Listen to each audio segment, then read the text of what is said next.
2 Chronicles 35, Josiah celebrates the Passover.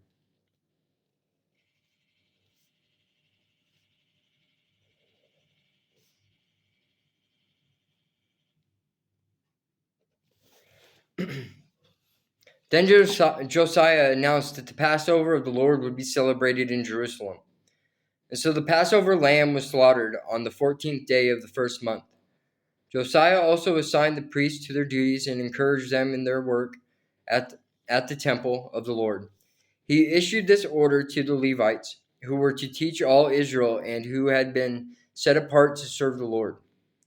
Put the holy ark in the temple that was built by Solomon, son of David, the king of Israel. You no longer need to carry it back and forth on your shoulders. Now spend your time serving the Lord your God and his people Israel. Report for duty according to the family divisions of your ancestors, following the directions of King David of Israel and the directions of his son Solomon.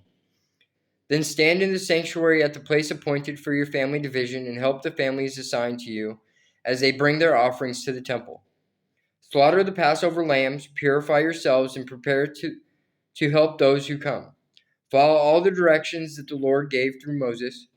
Then Josiah provided 30,000 lambs and young goats for the people's Passover offerings, along with 3,000 cattle, all from the king's own flocks and herds. The king's officials also made willing contributions to the people, priests, and Levites.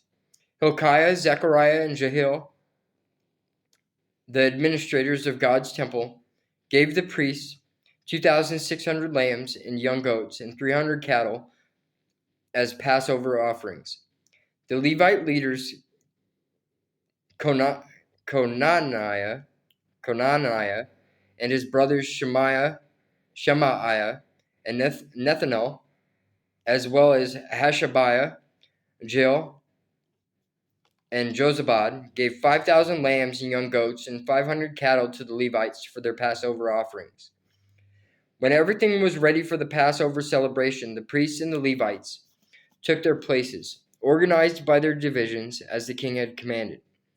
The Levites then slaughtered the Passover lambs and presented the blood to the priest, who sprinkled the blood on the altar while the Levites prepared the animals. They divided the burnt offerings among the people by their family groups, so they could offer them to the Lord as prescribed in the book of Moses. They did the same with the cattle. Then they roasted the Passover lambs as prescribed, and they boiled the holy offerings in pots, kettles, and pans and brought them out quickly so the people could eat them. Afterward, the Levites prepared Passover offerings for themselves and for the priests, the descendants of Aaron. Because the priests had been busy from morning till night offering the burnt offerings and the fat portions, the Levites took responsibility for all these preparations. The musicians, descendants of Asaph, were in their assigned places, following the commands that had been given by David. Asaph, Heman, and Jeduthun, the king's seer, the gatekeepers guarded the gates and did not need to leave their post of duty, for their Passover offerings were prepared for them by their fellow Levites. The entire ceremony of the Lord's Passover was completed that day. All the burnt offerings were sacrificed on the altar of the Lord, as King Josiah had commanded. All the Israelites present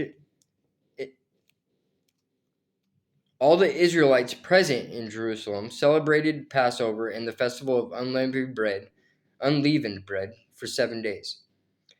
Never since the time of the prophet Samuel had there been such a Passover. None of the kings of Israel had ever kept a Passover as Josiah did, involving all the priests and Levites, all the people of Jerusalem, and people from all over Judah and Israel. This Passover was celebrated in the 18th year of Josiah's reign. Josiah dies in battle. After Josiah had finished restoring the temple, King Necho of Egypt, which is Pharaoh Necho, also, led his army up from Egypt to do battle at Carchemish on the Euphrates River, and Josiah and his army marched out to fight.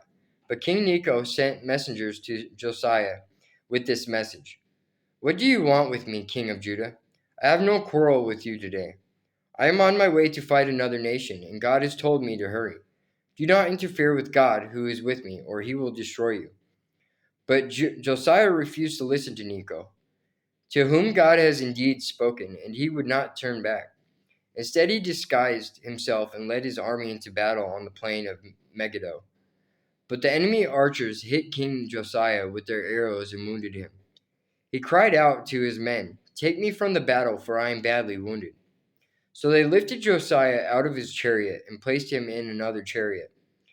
Then they brought him back to Jerusalem, where he died. He was buried there in the royal cemetery, and all Judah and Jerusalem mourned for him.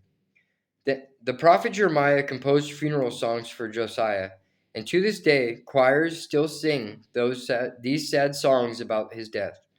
These songs of sorrow have become a tradition and are recorded in the Book of Laments.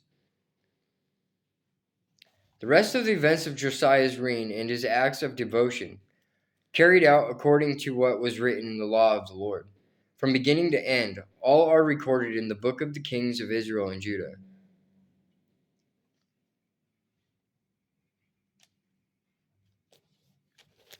In Jesus' name I pray, amen.